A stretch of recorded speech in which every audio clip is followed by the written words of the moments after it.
O nível 1 terminou. Parabéns, não somos mais novatos. Com a experiência adquirida no primeiro nível, com o conhecimento que já temos, agora é hora de aperfeiçoar nossas habilidades, indo além no caminho para dominar o jogo. O que começou com uma incerteza pode mudar a sua vida. Vamos começar o nível 2 aprendendo sobre a arte de apostar. Não existe certo ou errado no pôquer. Não existe um método que possa garantir o sucesso, mas existem maneiras e caminhos para você maximizar suas chances de ganhar. Existem bons hábitos e maus hábitos. Existem situações para evitar e situações para explorar. Existem aqueles que possuem o conhecimento para explicá-las. Nós vamos lhe ensinar a dominar o jogo, do básico ao avançado.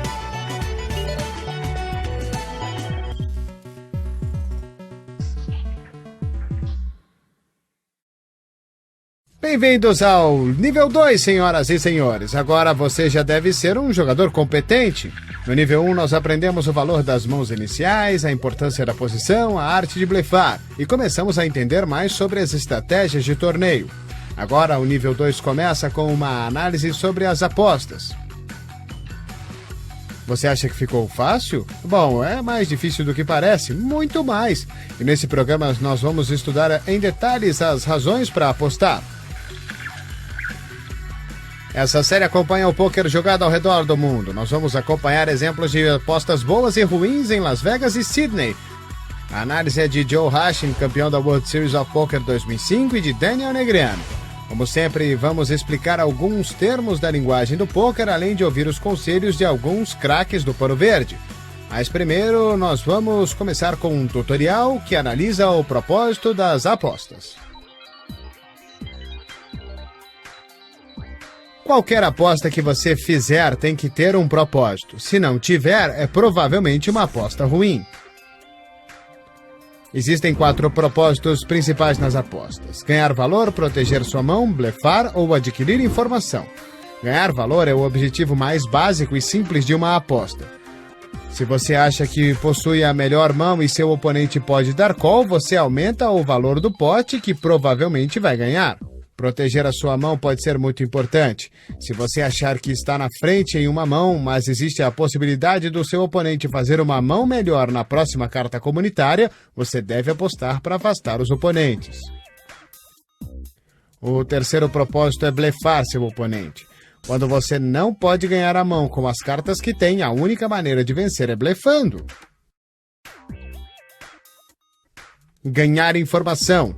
Às vezes, um jogador pode colocar uma aposta não por valor, não para proteger sua mão, nem para blefar, mas sim para ver como o oponente vai reagir. Fazer uma aposta geralmente revela muita informação sobre seus oponentes e suas mãos. Imagine que você é esse jogador, está pensando em uma dessas coisas. Acho que meu oponente não tem nada, não sei onde estou na mão, acho que estou na frente. É normal você pensar isso, mas vamos voltar para as 4 razões para apostar. Faça a pergunta: está apostando porque quer ganhar valor?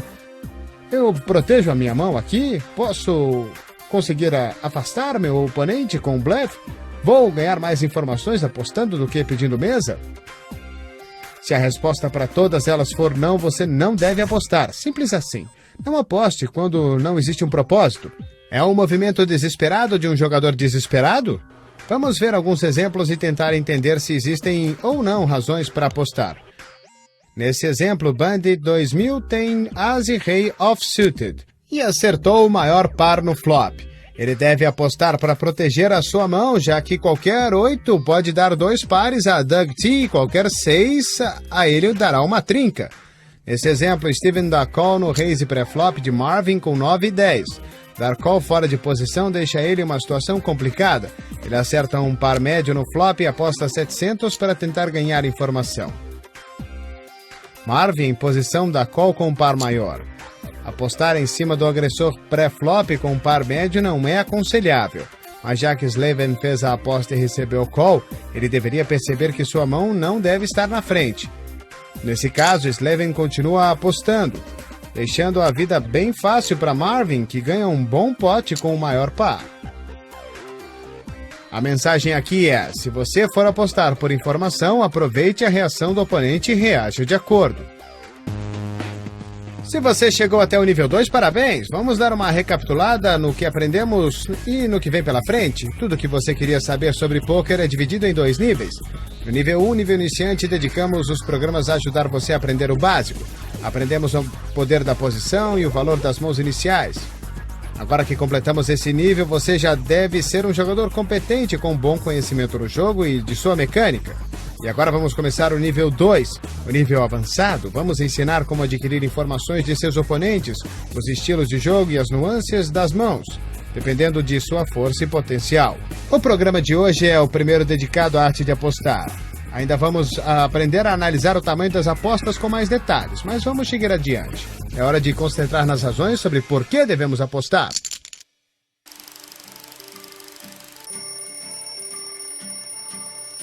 I'm Mark Remen. I'm from Crono, Saskatchewan, Canada. I'm a plant manager of a production facility here, and I play poker.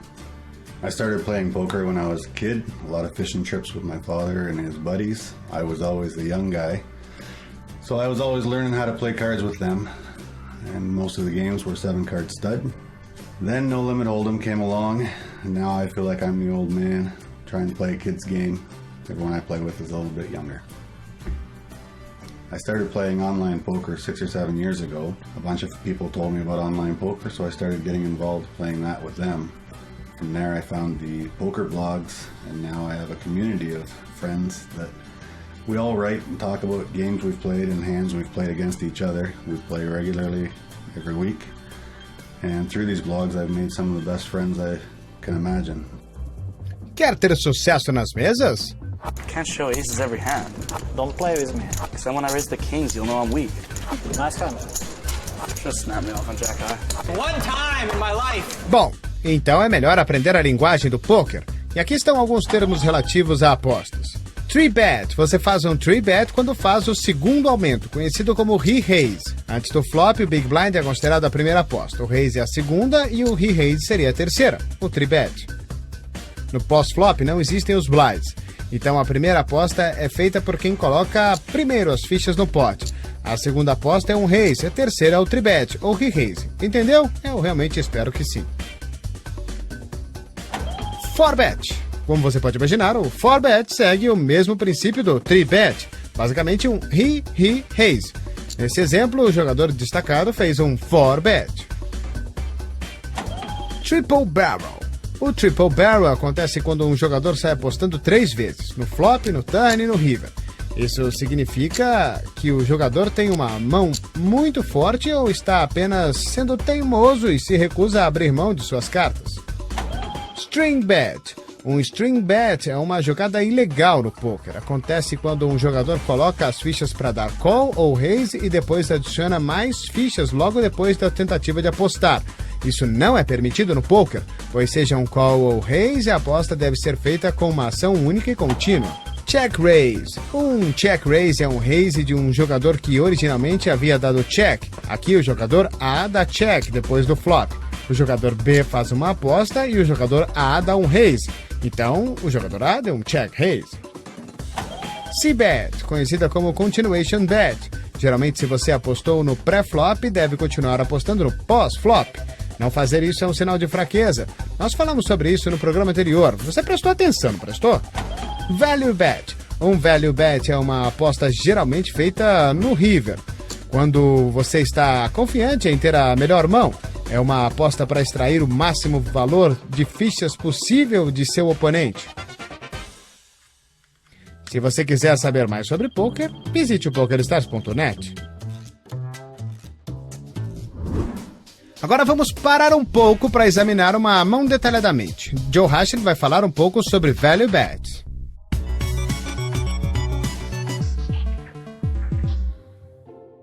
Today we're going to talk about the importance of value betting.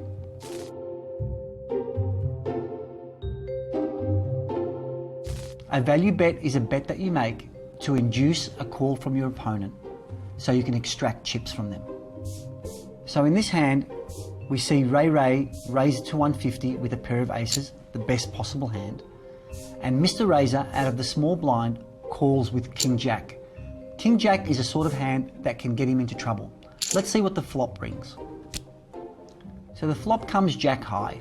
Mr. Razor believes he has the best hand. He's got a pair of jacks with a king kicker, so it's not too bad. He elects to bet 220. Ray with a pair of aces definitely dominates a pair of jacks at this stage. Elects just to call and see what the turn brings.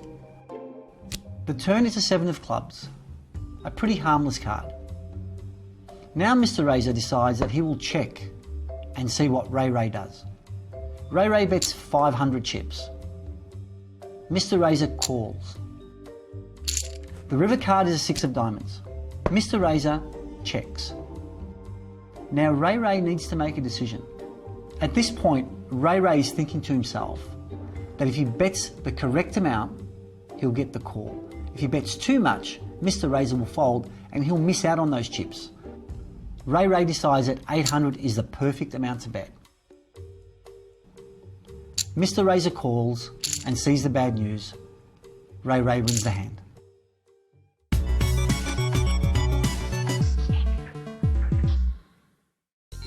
Agora vamos ouvir outros conselhos do dinamarquês Theo Jorgensen falando sobre o tamanho das apostas.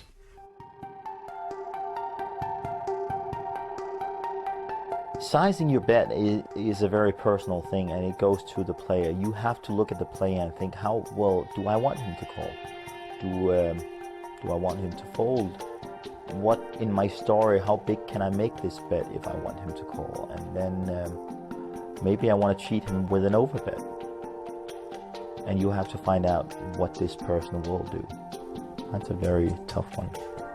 One of the big things you look for when you're trying to determine if your opponent has a hand or not is the bet sizing. People fall into traps. That's just what they do.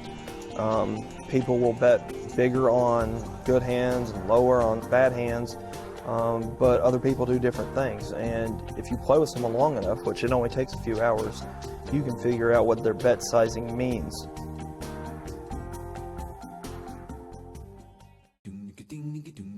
É hora do intervalo, mas antes de ir, eu tenho uma pergunta para você. Considere essa situação. Você tem as de espadas, 10 de ouros. E deu raise pré-flop para 300 com os blinds 50-100. Uma pessoa dá call e o flop vem as de copas, valete de espadas e 9 de copas. Você é o primeiro a agir. O que você faz? A resposta depois do break.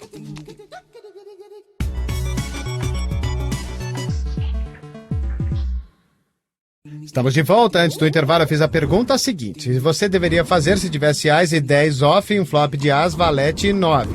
O pote tem 750. Bom, não existe certo ou errado, mas o senso comum diz que geralmente você deve apostar nessa situação. Parcialmente para ganhar valor, mas também para proteger sua mão de draws.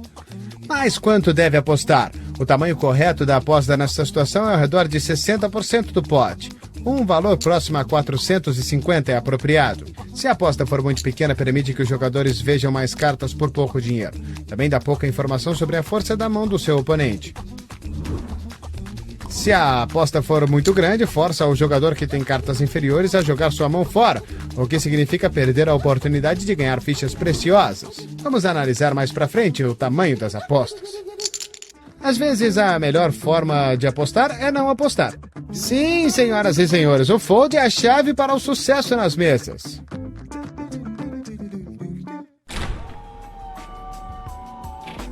É hora de abrirmos o cofre. Vamos analisar alguns folds bem disciplinados. Primeiro, vamos para Sydney com uma mão entre o canadense Saul Bergen e o australiano Grant Levy. Bergen é o primeiro a agir e dá um raise para 75 mil com rei dama offsuit. Levy no big blind dá call com as e 7 suited.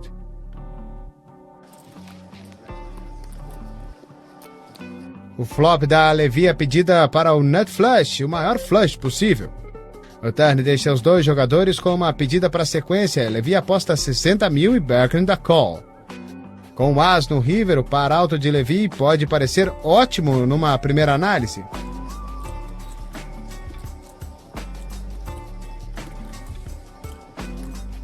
Mas mesmo estando na frente da mão inteira, ele mostra disciplina para largar depois da aposta de 200 mil de Bergen.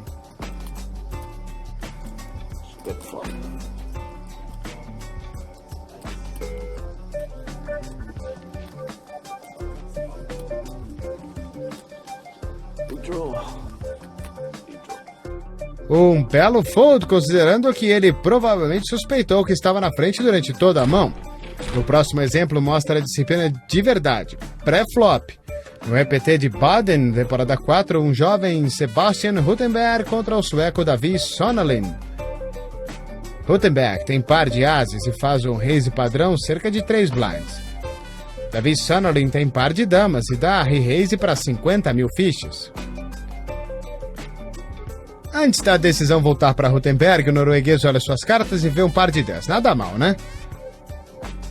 Mas depois de um raise e um re-raise, ele foi inteligente o suficiente para saber que um par médio não iria jogar bem e mostrou disciplina para largar. That's a tight fold. That's a tight fold. Mas o fold que queremos mostrar é esse. Rutenberg não quer ser muito gentil e vai all-in com o par de ases. I'm on it. Sonnelin tem uma decisão muito complicada. Você consegue dar fold com um par de damas? Bom, os grandes jogadores dão fold em grandes mãos. Preocupado com ases, reis e ase-rei, Sonnelin joga suas cartas fora. Disciplina é o que você precisa no pôquer.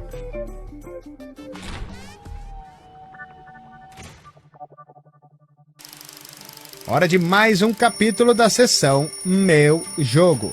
My friends and I get together in Vegas every year in December. Every year we take over a poker room and have our own little tournament in Vegas style. It's great. Currently online I'm playing on low limits, $1, $2, $5 tables. I use poker as another social networking tool to try and stay in touch with my friends. If it costs me $11 on a night to spend a couple hours having a drink and chatting online while we're playing a game of poker, it's $11 well spent in my books. Through the blog and the community that I play with, we've had these regular games, as I mentioned, and I've been fortunate enough to win a fair share of them, I think, for my knowledge of No Limit Hold'em.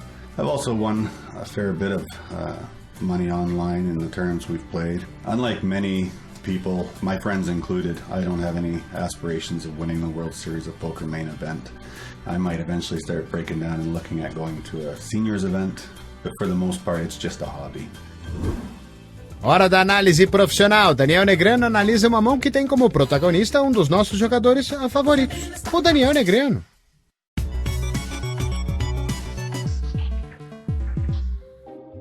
Well, in this next hand, we're going to discuss the art of folding.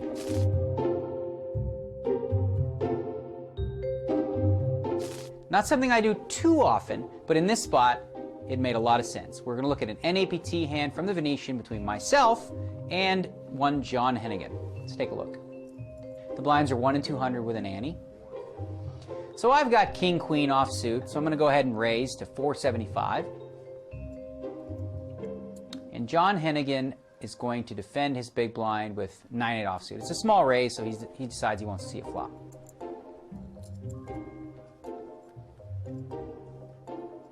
So that's a great flop, as you can see, for John, because he's got a pair of eights and he's got an open-ended straight flush draw. As for me, I've got 2 overcards and just the straight draw. So I can catch a 9 or an ace to make a straight, but obviously, as you can see by the percentages, John Hennigan is way in front here, a 3-1 favorite. Action's gonna be on him first, and he checks it on over to me.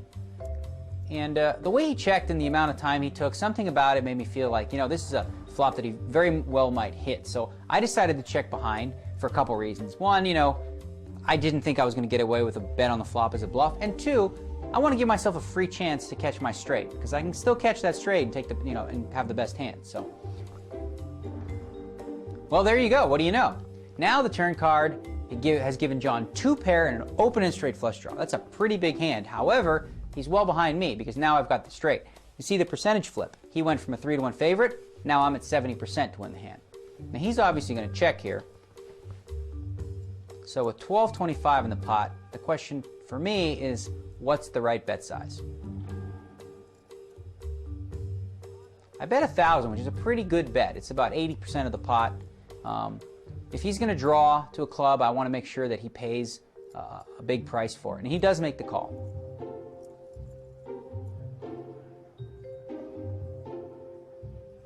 Now the river pairs the board. As you can see, John Hennigan has a full house, but I don't know that yet. Remember, you don't get to see the whole cards while you're playing live. So there's 32-25 in the pot, and action's on me after John's checked. Well, stop it right there for just a second. Now when John checks here, I figure there's a decent chance he might just have a queen for a straight, so he might call a bet. Now what I decided to do here was bet a big bet. There's 3,225 in the pot, I bet 3,500. What that does is it what's called polarizes my range, which means I either have a really big hand or I've got a bluff, okay? There's really no mediocre hands that I'm gonna make that bet with.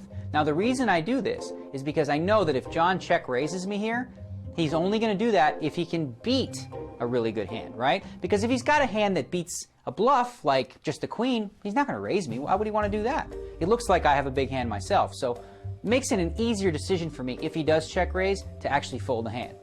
Let's see what he does. He obviously is gonna raise here. He's made his full house. He's got me to bet. And he's raised it up to 10-5. So I bet 3,500, he's raised me 7,000 more, and I have to figure, okay, like I said, my hand is pretty clear. It's either really strong or nothing. If he has any hand in between that area, he's gonna call. That's what he's gonna do. For him to raise, he's only gonna raise with completely nothing as a bluff or a really big hand.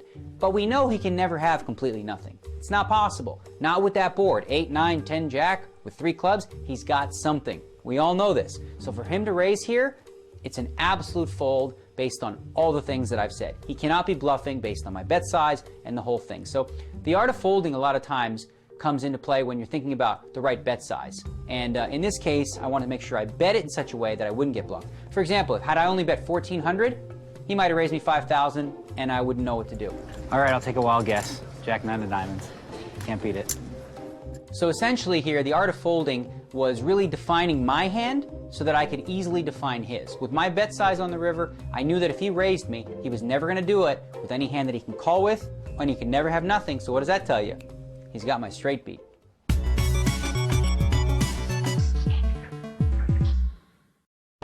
Se você quiser ver esse programa ou os episódios anteriores, visite o everythingpoker.com. Saiba o que ainda vem pela frente. Vamos analisar as apostas agora com mais detalhes, prestando muita atenção no tamanho das apostas que você faz. O Daniel Negreanu vai nos mostrar como. Vamos ver mãos no EPT Londres e finalmente vamos retornar a Bahamas com mais conselhos de David Williams, Joe Hashim, Fátima de Mello e Luca Pagano. Tudo isso é já. Não saia daí. Esse é o maior jogo de cartas do planeta, senhoras e senhores, e nós vamos aprender tudo juntos, já.